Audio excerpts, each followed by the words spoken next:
Imagine some of history's greatest inventors and artists spend time scrolling on social media every day instead of inventing, creating, and experimenting. What kind of masterpieces would have never existed? Social media is ruining our lives and is making us less creative.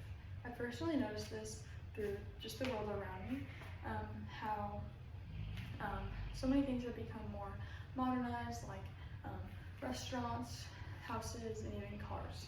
A few points I will be going over today is how social media negatively impacts the world and how the world has become less creative and less unique. My last point will be giving tips on how to avoid social media use and kind of distance yourself from it. So starting with my first point on how social media negatively impacts our health. It talks about from treatmyocv.com, it talks about comparison and self-esteem. It talks about how,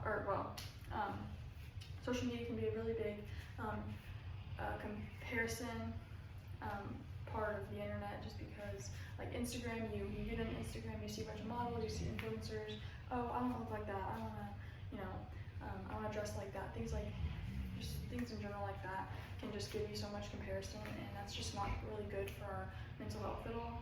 Also, it can create a low self-esteem, a lot of anxiety, and even depression. It also talks about how cyberbullying has become a really big thing. People are a lot more comfortable with saying cruel things to people just because they're behind the screen, and they'll never see these random people in person, but it's bullying in general, and it has become a really big issue. Another thing from myindylift.com, it talks about how the brain kind of works with social media, and how the brain, when you're looking at a screen, it kind of connects to the nerves, to the brain, to the eyes to the brain, and it can just kind of it can really affect certain parts of your brain,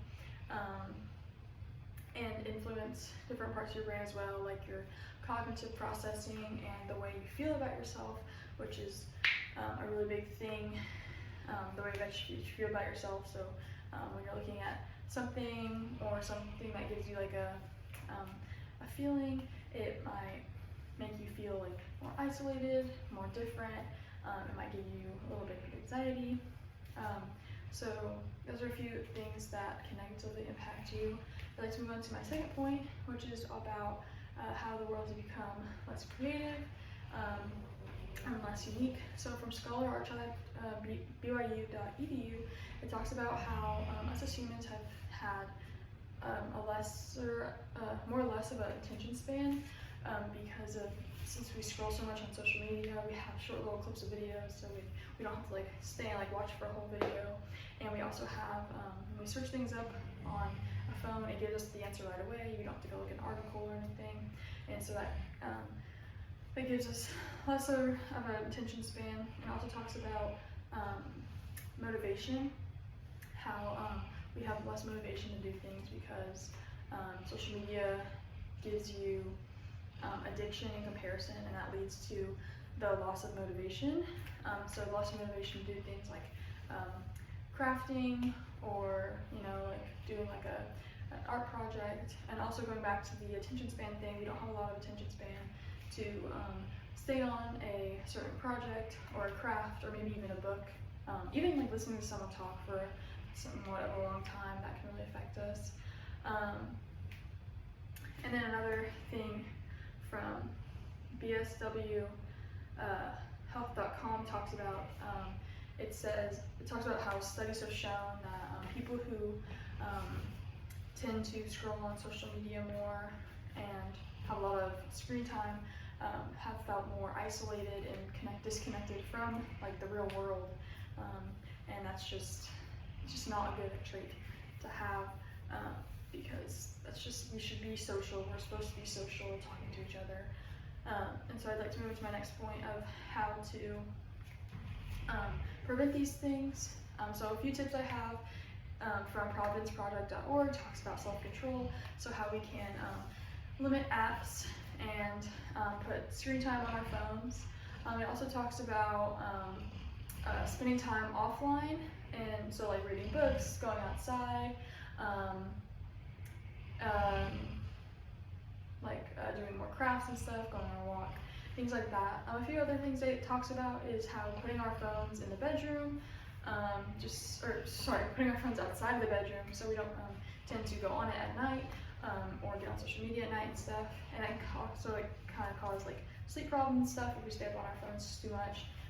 Also, the last thing it talks about is turning off social media notifications so we don't get that eager feeling to check our notifications as much and start doom scrolling once we get on social media. So those are my points. I like to restate my thesis, which is how social media is kind of ruining us and making us less creative. The points I went over were how social media has negatively impacted us, and how the world has become less creative and less unique. And also, I gave you a few points on how to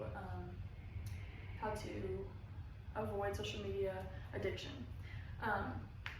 So just in conclusion, I'd like to say that social media can be very fun to have, but it can also be really bad if you overuse it, because it can create it can affect us mentally and physically. So I hope that what I've said today you take into consideration, and you put the tips that I gave you and habits into real life, and I hope that it helps you to limit your social media use. Thank you for listening.